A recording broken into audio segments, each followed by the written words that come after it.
Masters final পরীক্ষার form fill up already শুরু হয়ে গেছে। নির্ধারিত সময়ের ভিতরে সকলকে এই ফর্ম ফিল আপটা করতে হবে। তো ফর্ম ফিল আপটা করতে খুবই ইজি প্রসেসের মাধ্যমে করা যাবে। আজকে এই ভিডিওর মাধ্যমে সেই প্রসেসগুলি দেখাবো, এমনকি হাতে থাকা মোবাইলের মাধ্যমে বা যদি কম্পিউটার থাকে তাহলে তো ভালো কথা। তো মোবাইলের মাধ্যমে কিন্তু এই পুরো যে ফর্ম ফিল আপটা সেটা কিন্তু করা যাচ্ছে। তো সেই ক্ষেত্রে লাগতেছে হচ্ছে একটা রেজিস্ট্রেশন কার্ড, অর্থাৎ কলেজ থেকে যে রেজিস্ট্রেশন কার্ডটা দিয়ে দেওয়া হচ্ছে, এখানে রেজিস্ট্রেশন নাম্বারটা হলেই কিন্তু সকলে আবেদনটা করতে পারবে নিজের মোবাইল থেকে নিজেরাই। তো স্টেপ বাই স্টেপ পুরো প্রসেসটা আমরা আজকে এই ভিডিওর মাধ্যমে দেখাবো।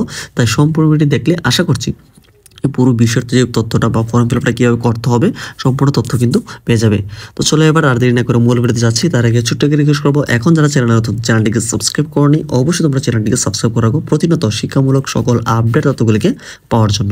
ওকে, মাস্টার্স ফাইনাল পরীক্ষার ফর্ম ফিল আপটি করার জন্য ফার্স্ট অফ অল আমাদেরকে এই ওয়েবসাইটটিতে চলে আসতে হবে। তো এখানে আসার পরে আমরা কিন্তু দেখতে পাবো অ্যাপ্লাই ফর স্টুডেন্ট। এখানে ক্লিক করলেই কিন্তু আমাদের সামনে সেই ফর্মটি চলে আসবে। তো এখানে আসলে কীভাবে আসা যাবে সেই প্রসেসটি এখন আমরা দেখে দিচ্ছি। প্রথমত আমাদেরকে যে কোনো একটি ব্রাউজারে চলে আসতে হবে। ব্রাউজারে আসার পরে আমাদেরকে সার্চ বারে লিখতে হবে anubd.info, তারপর এটা দিয়ে সার্চ করতে হবে। সার্চ করলে এরকম একটি পেজ কিন্তু ওপেন হবে। এখানে একটি মূল কাজটা করতে হবে। এখান থেকে আমরা আসার পরে এখানে 3 লাইন দেখতে পাচ্ছি, 3 লাইনে ক্লিক করতে হবে। 3 লাইনে ক্লিক করার পরে আমরা কিন্তু এরকম একটি ডায়লগ বক্স দেখতে পাবো। এখান থেকে আমরা যেহেতু ফর্ম ফিল আপ করবো, এই যে ফর্ম ফিল আপ, এটা আমরা সিলেক্ট করবো। এখানে ক্লিক করার পর আমরা একটু নিচের দিকে চলে আসবো। নিচের দিকে আসার পরে আমরা যেহেতু মাস্টার্সের ফর্ম ফিল আপটা করবো, এখানে মাস্টার্স আমরা এখানে পেয়ে যাবো। মাস্টার্সটা ক্লিক করছি। ক্লিক করার পরে জাতীয় বিশ্ববিদ্যালয়ের অধীনে আমরা বেশ কিছু এখানে ফর্ম দেখতে পাবো ফর্ম ফিল আপের জন্য। এটা হচ্ছে ডিগ্রি, এটা হচ্ছে ডিগ্রি 2022 সালের। তারপরে আমরা নিচের দিকে আসার পর দেখতে পাচ্ছি 2022 সালের মাস্টার্স শেষ পর্ব পরীক্ষার ফর্ম পূরণ। এখানে আমরা তারিখগুলো দেখতে পাবো, কত তারিখ পর্যন্ত আমরা আবেদন করতে পারবো। তারপরে কলেজ ইস্যুর তারিখও এখানে রয়েছে। তারপর আমরা এদিকে আসার পরে দেখতে পাচ্ছি অ্যাপ্লাই ফর স্টুডেন্ট। এইখানে আমাদেরকে ক্লিক করতে হবে। এখানে ক্লিক করলে সেই ফর্মটি চলে আসবে। এখানে বলা হচ্ছে 2022 সালের মাস্টার্স শেষ পর্ব পরীক্ষার অংশগ্রহণের জন্য আবেদন ফর্ম। এই আবেদন ফর্মটা পূরণ করার জন্য এখানে প্রথমত রেজিস্ট্রেশন নাম্বার দিতে হবে। আমরা প্রথম দিকেই দেখিয়ে দিয়েছিলাম যেই কলেজ থেকে বা ইউনিভার্সিটি থেকে একটি রেজিস্ট্রেশন কার্ড দেওয়া হবে। সেই রেজিস্ট্রেশন কার্ডে কিন্তু রেজিস্ট্রেশন নাম্বারটা রয়েছে। তো এইখানে সঠিকভাবে সেই রেজিস্ট্রেশন নাম্বারটা দিতে হবে। তো আমরা এটিকে সিম্পলি ফিল আপ করে নিচ্ছি। রেজিস্ট্রেশন নাম্বারটা এখানে আমরা দেওয়ার পরে এখানে আমরা দেখতে পাচ্ছি নেক্সট বাটন রয়েছে। নেক্সট বাটন আমরা ক্লিক করব। নেক্সট বাটনে ক্লিক করলেই কিন্তু আমরা এই পেজে কিন্তু চলে আসবো। আমাদের যাবতীয় যত ইনফরমেশন রয়েছে সেখানে কিন্তু পার্সোনাল ইনফরমেশন অর্থাৎ স্টুডেন্ট ইনফরমেশনটা কিন্তু এখানে চলে আসবে। এখানে আমরা নাম দেখতে পাবো, ফাদার্স নেম, মাদার্স নেম, এমনকি এইখানে কলেজ কিন্তু আমরা দেখতে পাবো, এমনকি কোন সাবজেক্ট রয়েছে সেটাও দেখতে পাবো, এমনকি রেজিস্ট্রেশন নাম্বারটা আমরা এখানে আবার দেখতে পারবো ঠিকঠাক রয়েছে কিনা। তো এখানে স্টুডেন্ট টাইপটা আমরা দেখতে পাবো রেগুলার। তো এইখানে ফর্ম ফিল আপটা করার জন্য ফার্স্ট অফ অল যে কাজটা করতে হবে, এখানে প্রথমত একটি নাম্বার দিতে হবে, তো মোবাইল নাম্বার একটা দিতে হবে যেটা সচল রয়েছে। তো আমরা এখানে সিম্পলি একটা নাম্বার দিয়ে দিচ্ছি। তো আমরা এখানে একটি নাম্বার দিয়ে দিলাম, একটি সচল নাম্বার। তারপরে আমরা একদম নিচের দিকে চলে আসবো। নিচের দিকে আসার পর আমরা দেখতে পাবো কম্পালসরি সাবজেক্ট। এই যে সাবজেক্টগুলো রয়েছে এই সাবজেক্টগুলি তোমাদেরকে অবশ্যই এখানে মিলিয়ে দেখতে হবে ঠিকঠাক রয়েছে কিনা।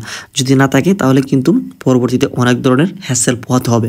তো সেই জন্য যে রেজিস্ট্রেশন কার্ড রয়েছে সেইখান থেকে যে বিষয় কোড কিন্তু এখানে দেওয়া রয়েছে, তো বিষয় কোডটা দেখে দেখে মিলিয়ে নিতে হবে ঠিকঠাক রয়েছে কিনা। তো আমি এক নজরে এই বিষয়গুলি দেখিয়ে দিচ্ছি। তো এখানে আমরা ঠিকঠাক রয়েছে কিনা সেই বিষয়গুলো আমরা মিলে নেব। ওকে, তো আমরা এখানে দেখতে পেলাম সবকিছু বিষয়গুলো ঠিকঠাক রয়েছে সাবজেক্টগুলোর। তো এখানে সবকিছু ঠিকঠাক থাকার পরে আমরা এখানে দেখতে পাচ্ছি সাবমিট অপশন রয়েছে, এখানে আমাদেরকে ক্লিক করতে হবে। তো আমরা জাস্ট সিম্পলি এখানে ক্লিক করছি। সাবমিট বাটনে ক্লিক করার সাথে সাথে কিন্তু আমাদের যে আবেদনটা সেটা কিন্তু অনলাইনে সাকসেসফুলি হয়ে যাবে। তারপরে আমাদেরকে এরকম একটি যে আবেদনের ফর্মটা সেটা কিন্তু আমাদেরকে দিয়ে দেওয়া হবে। এই আবেদন ফর্মটি জমা দিতে হবে নির্ধারিত সময়ে নির্ধারিত কলেজে, তাহলে কিন্তু আবেদন কার্যক্রম সম্পন্ন হবে। এখনও কিন্তু আবেদন কার্যক্রম সম্পূর্ণ হয় নাই। আবেদন কার্যক্রমটাকে পুরোপুরিভাবে সম্পন্ন করার জন্য বেশ কতগুলো ডকুমেন্ট দিতে হবে, টাকা পয়সা দিতে হবে।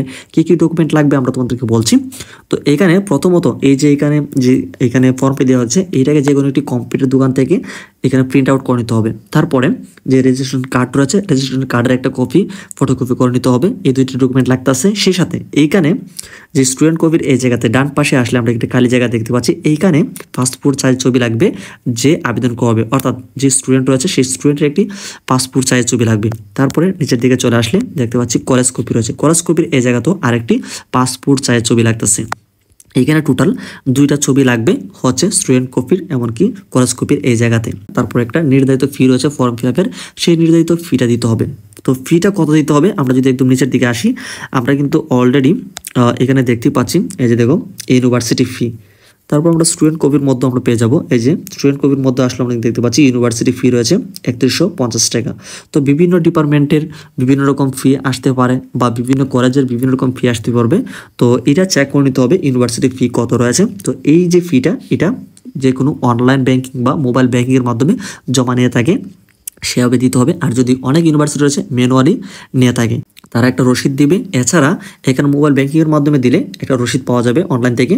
তো সেই রসিদটাকে প্রিন্ট আউট করে নিতে হবে। এই প্রিন্ট আউটকৃত যে রসিদটা সেটা নিয়ে এমনকি এখানে আমরা বললাম এখানে যে এই ফর্মটা রয়েছে এই ফর্মটা সহ বা রেজিস্ট্রেশন কার্ডটা এই সকল যাবতীয় কলেজ নির্ধারিত সময়ের ভিতরে সেই কলেজ অফিসে গিয়ে জমা দিতে হবে। তখন কলেজ কর্তৃপক্ষ এই যে ফর্ম ফিল আপের যাবতীয় কার্যক্রমটাকে কমপ্লিট করে দিবে। এই হচ্ছে আসলে অনলাইনে নিজের আবেদন নিজে কীভাবে করা যাবে এই প্রসেসগুলি। তারপর যদি এই বিষয়ে করতে প্রবলেম হয় বা কোনো কিছু জানার থাকে কমেন্ট সেকশনে জানার চেষ্টা করবে। পরবর্তী আপডেট পেতে চ্যানেলটিকে সাবস্ক্রাইব করে রাখতে হবে।